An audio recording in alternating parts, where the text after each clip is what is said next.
Excellence, Madame la vice-ministre des Finances, honorables députés et sénateurs, chers professeurs, chers collègues, chers amis, distingués invités en vos titres et qualités. Les impôts sont les prix que nous payons pour une société civilisée, rappelé Olivier Wendell Holmes Jr. Cette phrase simple et percutante résume toute la portée de notre rencontre de ce jour. C'est avec une profonde émotion et une grande fierté que je prends la parole au nom de tous les auteurs de cet ouvrage. J'ai cité le professeur Trésor Gauthier-Kalonji, le directeur André Monga et moi-même, car nous ne sommes pas simplement réunis pour présenter un livre. Nous célébrons la naissance d'un outil intellectuel, un outil citoyen, mais également un outil humain, porteur d'une ambition claire, celle de rendre la fiscalité beaucoup plus juste, beaucoup plus lisible et beaucoup plus accessible à tous. En tant qu'enseignant, j'ai pu constater que la connaissance est l'infrastructure invisible qui soutient l'édifice d'un État moderne.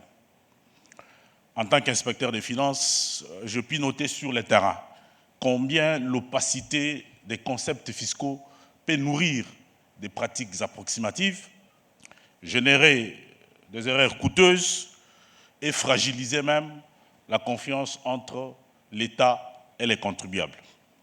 Et comme conseiller fiscal de son Excellence, Monsieur le ministre des Finances, Monsieur Doudou Famba Likunde Libotaï, à qui je voudrais profiter de ce moment pour rendre un hommage mérité, non seulement pour avoir bien voulu préfacer cet ouvrage et parrainer cet événement, mais aussi et surtout pour la qualité de son leadership à ce qui concerne notamment la détermination de la politique fiscale. Je disais que comme conseiller fiscal, je vis chaque jour au carrefour de trois réalités complémentaires. Celle d'un État qui doit mobiliser ses ressources pour financer son développement, celle des entreprises, ainsi que celle des citoyens qui réclament une fiscalité équitable et compréhensible. C'est donc de cette expérience partagée avec et par tous les auteurs qu'est née l'idée de ce lexique fiscal de la République démocratique du Congo. Nous avons voulu un outil simple, mais robuste, un outil précis, mais accessible, qui permette enfin de parler une même langue fiscale. Car en République démocratique du Congo, trop souvent, la fiscalité est encore perçue comme tracassière, complexe et parfois injuste. Ce lexique ambitionne donc de transformer cette perception à travers notamment le fait de donner des définitions claires, de fixer des repères communs et de réduire les malentendus qui entourent la méfiance et les contentieux récurrents. Lorsque nous avons entrepris ces projets, notre objectif dépassait la simple rédaction d'un livre. Nous voulions offrir au pays une véritable boussole fiscale. Car derrière chaque impôt, derrière chaque taxe et derrière chaque droit de douane, il y a une école à construire, une route à réhabiliter et un hôpital à équiper. Mais pour que la fiscalité joue pleinement ses rôles, elle doit être mieux partagée, mieux comprise. C'est dans ces cadres que le présent lexique fiscal prend tout son sens.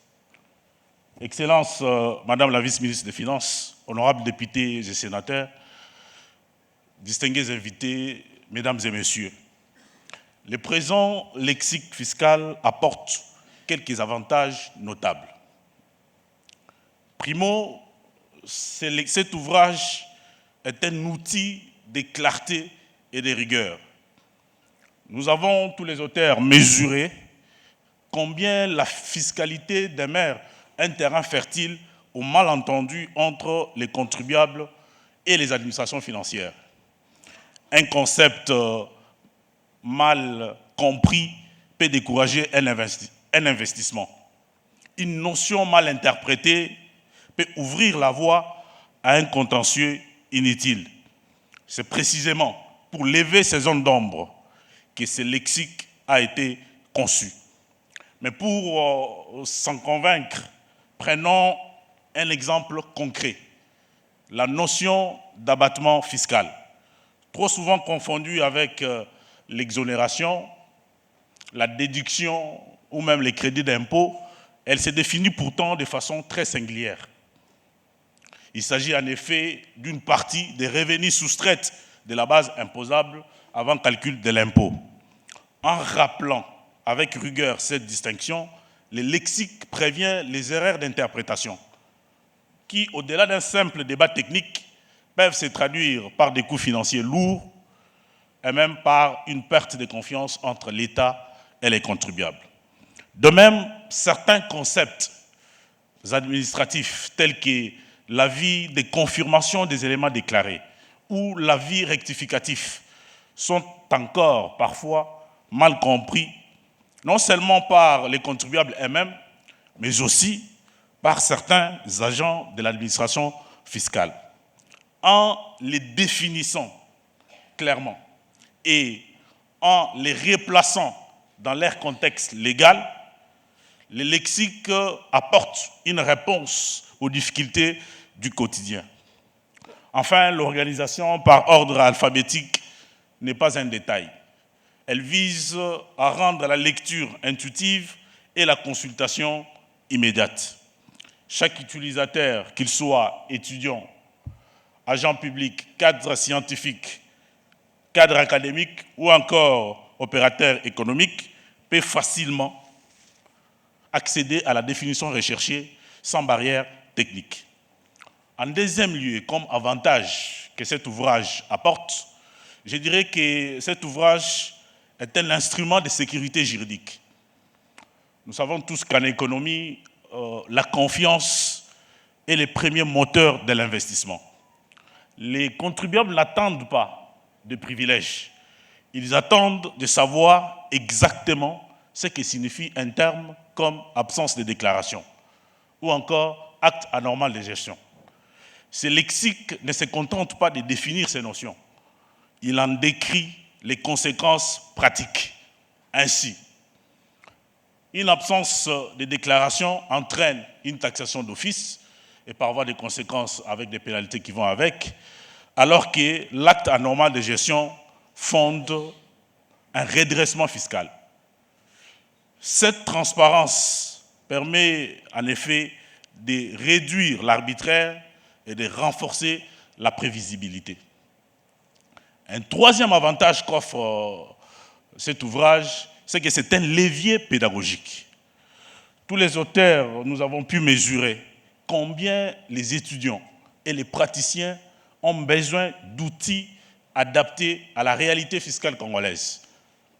La fiscalité est encore souvent perçue comme un univers technique réservé aux initiés. Elle constitue d'ailleurs pour la plupart ou la quasi-totalité d'étudiants un angle mort. Mais ce livre démontre justement le contraire.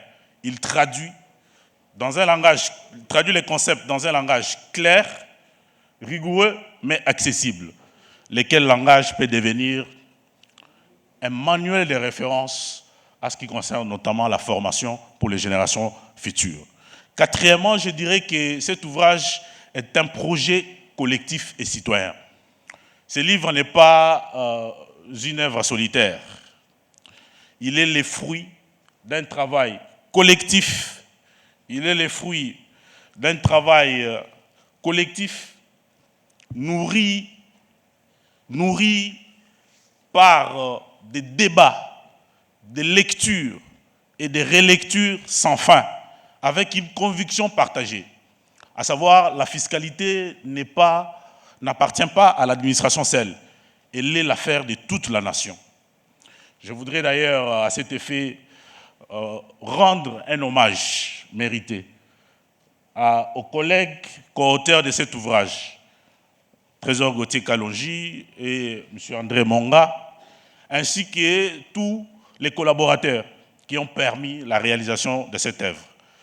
Je voudrais rendre également hommage à tous les professeurs qui sont ici, professeurs de l'Université de Kinshasa, plus particulièrement la faculté de sciences économiques et de gestion, les professeurs membres du bureau de gestion du département de gestion et du département de l'économie, de la faculté de sciences économiques et de gestion, Université de Kinshasa. Je rends également hommage aux collègues inspecteurs pour la qualité des débats et leur soutien. Je voudrais aussi rendre hommage à tous les conseillers de son Excellence, Monsieur le ministre des Finances, pour leur accompagnement. Je voudrais remercier nos familles respectives, les familles de tous les auteurs et de tous les collaborateurs, pour avoir porté nos absences et nos longues heures de travail avec patience. Enfin, en cinquième lieu, je dirais que ce livre est un appel à l'action. Aujourd'hui, nous vous remettons un livre, mais en réalité, nous vous remettons une responsabilité, celle de l'utiliser pour former, pour standardiser et pour harmoniser nos pratiques, celle de l'inclure dans nos cours, dans nos manuels, dans nos circulaires et dans nos guides, celle d'en faire un outil de dialogue, un outil de transparence et un outil de développement. Excellence, Madame la vice-ministre des Finances, honorables députés et sénateurs, distingués invités, mesdames et messieurs, le lexique fiscal de la République démocratique du Congo est un cadeau que nous offrons à notre pays. Mais c'est surtout un engagement. L'engagement de continuer de travailler sur les concepts fiscaux à l'effet de servir nos concitoyens.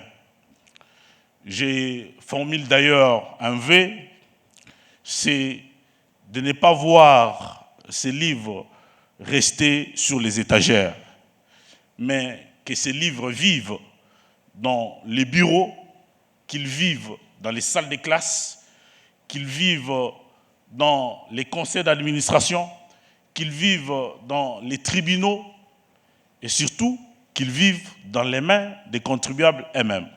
Car un pays qui comprend sa fiscalité est un pays qui la respecte.